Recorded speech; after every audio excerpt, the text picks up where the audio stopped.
अभिवादन स्वीकार कीजिए ब्रजेश मिश्रा का और आप देखना शुरू कर चुके हैं द डिबेट। बहनों भाइयों, इंडिया अलायंस में उत्तर प्रदेश में सीट बंटवारे को लेकर प्रेशर पॉलिटिक्स शुरू हो चुकी है।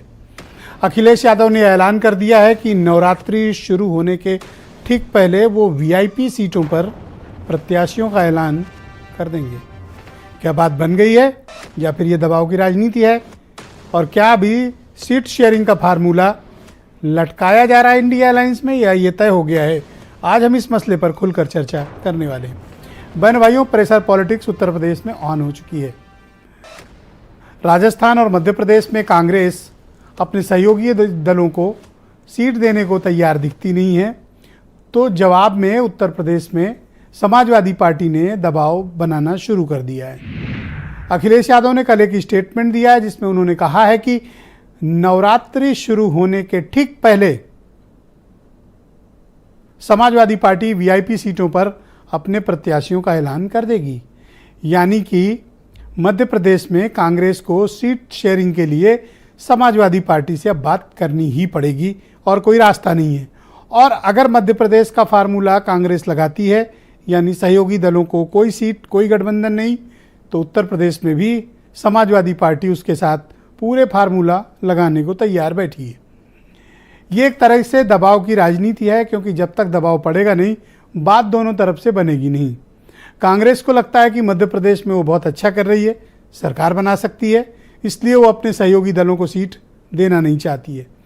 समाजवादी पार्टी को लगता है कि यही वो सही अवसर है जब कांग्रेस के साथ बंटवारे पर बात हो जाए, क्योंकि मध्य प्रदेश अगर जीत गई कांग्रेस तो उत्तर प्रदेश में वो दबाव में सपा को लेने में कामयाब हो जाएंगे और तब वो ज़्यादा सीट ले जाएंगे। बहनों भाइयों, ये समस्या सिर्फ इंडिया अलायंस की नहीं है। इंडिया अलायंस में भी सीटों को लेकर आंतरिक मतभेद हैं, जैसे कि निषाद पार्टी, जैसे कि ओम प्रकाश राजभर और जैसे कि अपना दल, इन सबको भी अधिकांश सीटें चाहिए। लेकिन अभी उनकी कन्फ्लिक्ट बाहर नहीं आई है।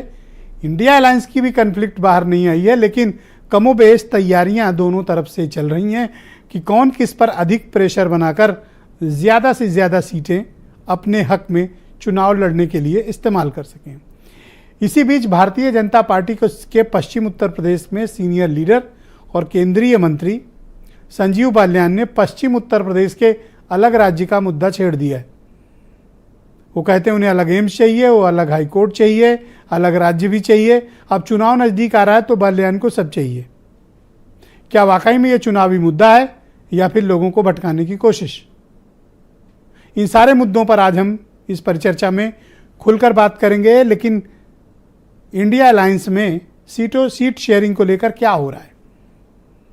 अगर समाजवादी पार्टी सीटों का ऐलान करती है, जो वीआईपी सीटों की बात है, तो क्या राष्ट्रीय लोकदल से उसकी बात हो गई है? और क्या राष्ट्रीय लोकदल के साथ कोई सहमति बनी है? और अगर बनी है तो क्या बनी है? इन सब मुद्दों को लेकर आज हम डिबेट में बात भी करेंगे। बिहार में जातीय जनगणना के आधिकारिक सर्वे भी जारी हो चुका है। वो मुद्दा भी बहुत गर्म है और इस मुद्दे को लेकर भी बड़ी व्यापक चर्चाएं हैं कि इन मुद्दों के बीच किस तरह से अब राजनीति आगे बढ़ेगी। बहनों भाइयों, आज हम फोकस करेंगे कि इंडिया अलायंस में सीट शेयरिंग के लेकर उत्तर प्रदेश में क्या फार्मूला बना है, और एनडीए अपने अलायंस में सीट बांटने के लिए क्या क्या तरीके और क्या क्या जुगत का इस्तेमाल कर रही है। लेकिन समाजवादी पार्टी और कांग्रेस के बीच ऑल इज नॉट वेल, सब कुछ ठीक नहीं है उत्तर प्रदेश में, क्योंकि कांग्रेस के अध्यक्ष कई बार ये बयान दे चुके हैं कि वो 80 की 80 सीटों पर चुनाव लड़ने की तैयारी कर रहे हैं।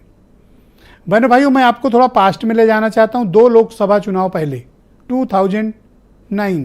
2009 में उत्तर प्रदेश में मायावती की सरकार थी और दिल्ली में यूपीए 1 की सरकार थी। तब चुनाव हुए थे। उस चुनाव में कांग्रेस ने उम्मीदों के विपरीत परफॉर्मेंस किया था और अवध क्षेत्र की अधिकांश सीटें कांग्रेस ने जीत ली थी और कांग्रेस को 21 सीटें मिली थी। वो सेकंड लार्जेस्ट पार्टी बनकर उभरी थी पार्लियामेंट्री इलेक्शन में उत्तर प्रदेश के भीतर 2009 में। कांग्रेस चाहती है कि सीटों का बंटवारा 2009 की पद्धति पर हो, लेकिन ये तुक भिड़ नहीं रहा है। ये फार्मूला किसी को हजम नहीं हो रहा है कि आप 2009 के फार्मूले से क्यों टिकट चाहिए, जब 2012 के असेंबली इलेक्शन हो चुके हों, 2014 के जनरल लोकसभा इलेक्शंस हो चुके हों, 2017 के फिर असेंबली चुनाव हो चुके हों, 2019 के फिर लोकसभा चुनाव हो चुके हों और 2022 के असेंबली इलेक्शन हो चुके हों। इतने चुनावों के बाद 2009 का फार्मूला कांग्रेस क्यों लगाना चाहती है?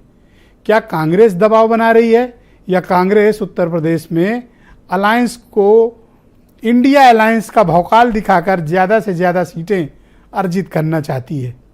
कौन किस पर दबाव बना रहा है और कौन कितनी सीटों का हकदार है? आज डिबेट में हम खुली चर्चा करेंगे और इसमें सीटों की हकदारिता पर ओम प्रकाश राजभर से लेकर जयंत चौधरी तक सबकी बात होगी। आप कुछ स्टेटमेंट सुने, फिर आज की डिबेट को हम आगे बढ़ाएंगे।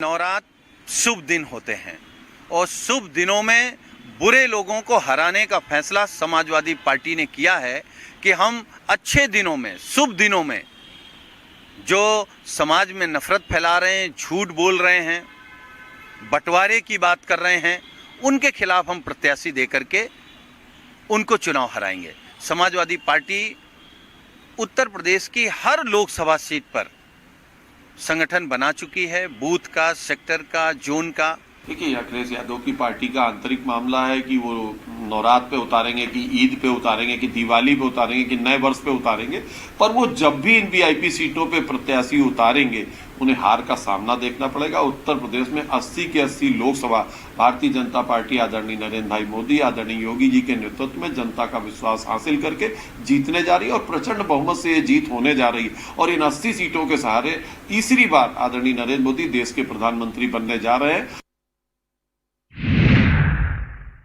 कांग्रेस जिन 21 सीटों पर क्लेम कर रही है 2009 के आधार पर, मौजूदा हालात में उनमें से 18 सीटें भारतीय जनता पार्टी के पास हैं, यानी बीजेपी के मेंबर ऑफ पार्लियामेंट है। तो बहनों भाइयों, क्या फार्मूला 2009 की पद्धति पे लगना चाहिए या 2019 और 2022 के चुनावों को आधार बनाकर फार्मूला बने? क्या होने जा रहा है, क्या चल रहा है इसके भीतर, और इन स्टेक के बीच राष्ट्रीय लोकदल की क्या भूमिका है? आज हम इन सारे मुद्दों पर बात करेंगे। मेरे साथ हीरो वाजपेयी मौजूद हैं, भारतीय जनता पार्टी के प्रवक्ता हैं। फखरुल हसन चांद मौजूद हैं, समाजवादी पार्टी से हैं। शैलेश शर्मा अटल जी हैं, संघ के विचारक और विश्लेषक हैं। रोहित अग्रवाल राष्ट्रीय लोकदल के हैं और पुनीत पाठक उत्तर प्रदेश में कांग्रेस के प्रवक्ता हैं। वीरेंद्र सिंह जी हमारे स्टेट हेड। आप सबका शुक्रिया और धन्यवाद इस कार्यक्रम में